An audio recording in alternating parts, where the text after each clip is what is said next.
against communities of faith. And for those of you who are watching on our webcast, I'd like to welcome you as well. And for all of you, we have set up a Twitter feed at #CombatHate.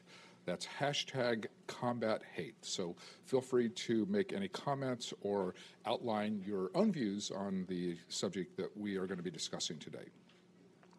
So the religion is one of our nation's most indelible rights. But over the last few years, the United States has experienced an increase in attacks targeting houses of worship. Following a string of attacks on synagogues, temples, churches, and mosques, the Department of Homeland Security launched a task force to examine the threat posed by violent extremists. As co-chair of this task force, Brookings President John Allen worked with leaders from the Jewish, Muslim, Sikh, and Christian faiths to issue a new report that offers recommendations for how law enforcement and communities of faith can work together to deal with mass casualty attacks. In addition, this week, John has an article in The Atlantic entitled "White Supremacist Violence is Terrorism," which I highly recommend to you. In it, he argues that we need to pay close attention to violent white supremacist organizations that targets religious and racial minorities, and he argues that it is important to strengthen our nation's laws in these areas. So today we're going to be focusing on the rising threat of targeted violence based on race and religion and what to do about it. So we're going to start with a short presentation from President Allen. He's going to outline the risks we face from targeted violence and his concerns about those threats. Many of you know he is the 8th president of Brookings, and he has served in that position since November of 2017. He is a retired 4-star Marine Corps general who commanded the NATO International Security Assistance Force as well as U.S. forces in Afghanistan. And having spent many years fighting foreign terrorism, he now is very worried about the threat of domestic terrorism. So please join me in welcoming John to the podium.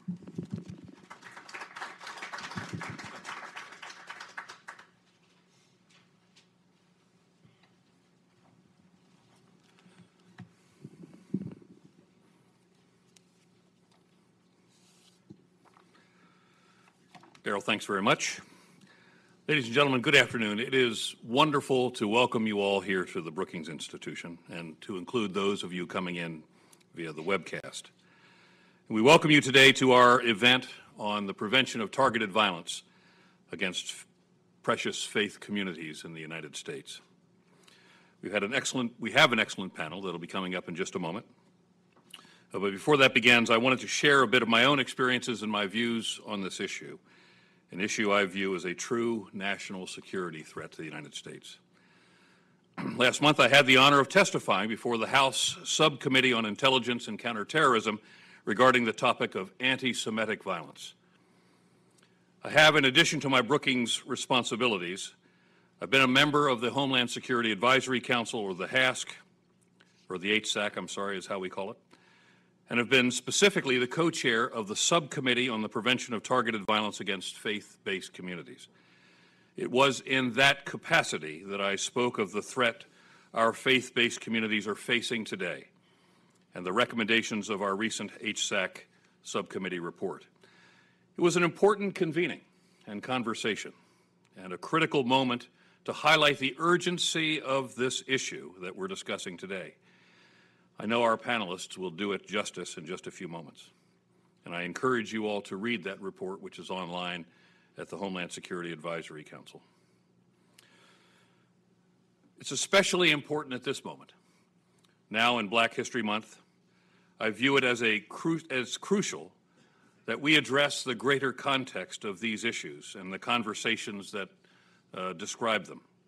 These issues of race and racism and prejudice in America, and what it means for us as a people, as well as the overarching threat that ties these issues together, the reemergence of violent white supremacy and domestic terrorism in our nation today. Let me first make something absolutely clear. Slavery was America's original sin. This is an issue that permeates all that we have been and all that we are today. And sadly, its legacy still persists today and well into the future. Slavery did not resolve itself with the end of the American Civil War, nor through the heroic efforts of our civil rights movement. It simply changed its odious form and continued a generational enslavement of an entire strata of American society. For America, racism and by extension prejudice has always been there. And unless we collectively recognize and fight it in all of its despicable forms, it will remain an irreconcilable stain on our national soul and an inevitable characteristic of what we are and what we'll ever hope to strive to be. That remains doubly true given the ominous rise and the empowerment of white nationalist hate groups around the globe today, which pose a real threat to every American regardless of background. The communities our subcommittee visited as part of our HSAC mission highlighted the current reality in stark and often horrific terms. These communities represented congregations and communities who had lived through vicious murders, firebombing attacks, and shootings targeted against those whose only crime in quotes, was having a different belief system or racial background. This is happening now. This is not a bygone era in the United States. And our group had the opportunity to meet with and interview hundreds of community members who'd experienced these attacks or the damage or the destruction of their houses of worship. The experience for me was both heart-wrenching and uplifting. Heart-wrenching because of the tragedy and the trauma meted out to so many innocent individuals by cold-blooded attackers, but uplifting. Uplifting in the courage and the resilience displayed by these communities in seeking to bind up their wounds and carry on with their daily lives. This has been highlighted in the last several days, both with the conversation about the shooting at the Emmanuel AME Church in Charleston, South Carolina, in conjunction with the conversation around the South Carolina Democratic primary. And more specifically, and I think as a matter of celebration, the passage in Congress of a law long overdue, the Emmett Till Anti-Lynching Act, adding lynching to the U.S. Code. And I might add, I'm also very proud that the Commandant of the Marine Corps has directed the removal of any Confederate paraphernalia from all Marine Corps bases around the world. Indeed, during our travels, the fact that many of our meetings occurred not far from monuments and banners still brandishing Confederate iconography, the ultimate expression of institutionalized slavery, this was not lost on us as well. These are tragic contrasts, and they're mind-boggling incongruities that exist in the year 2020. And of course, these incongruities extend deeply into a wide variety of American faith communities as well. Now, these underlying issues are not new, yet today they feed a resurgent danger to our way of life, that of domestic terrorism. This issue represents a serious threat to America, one that rivals and perhaps eclipses that of foreign terrorist threats, something I know a little bit about. There are those who would seek to deflect our attention away from this reality, focusing it rather on the so-called radical Islamic terror, vilifying in the process our American Muslim community and broadly condemning the faith of Islam. The truth, however, is this, and only this. Far more Americans of all races and faiths and backgrounds have been murdered, injured, victimized, and terrorized by white supremacists than the full extent of foreign terrorist organizations who have attacked our homeland. With those same groups and individuals growing bolder by the day, that reality should define how we respond. And for me, that starts with calling these individuals what they are, terrorists. Let me just say that again. With these same groups and individuals growing bolder by the day, That reality should define how we respond. And that, for me, as I said, is by calling these individuals what they are, and that's terrorists.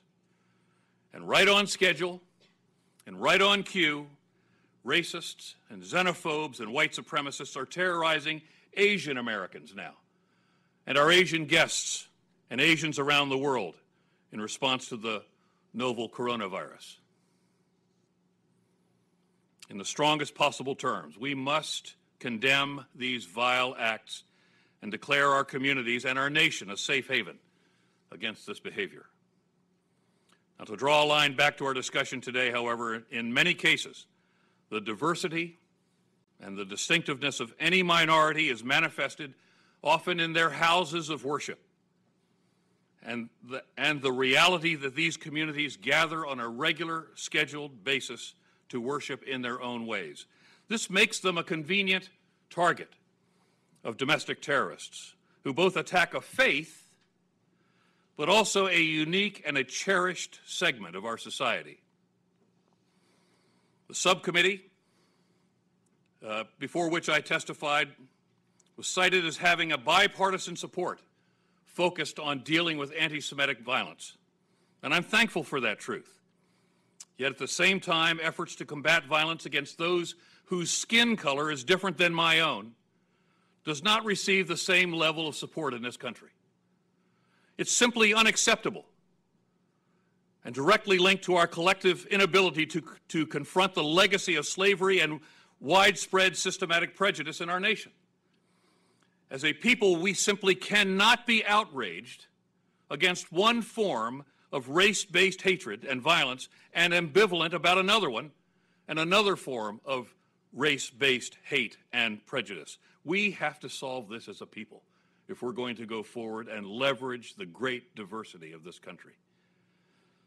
So to close, ladies and gentlemen, in my testimony, I called on the U.S. Congress to be seized with this issue. The individuals you're about to hear from are, in fact, seized with this issue of fighting this terrible threat to our society. It's such an important topic to be discussing today and at this particular moment in American history. For truly our actions today will define our children's futures, but more specifically, it will define us as a great people and a great country. So with that, let me turn it back to Daryl, who can invite our panel to the stage. Thank you, ladies and gentlemen. Thanks for watching. Be sure to like and subscribe for more videos from Brookings.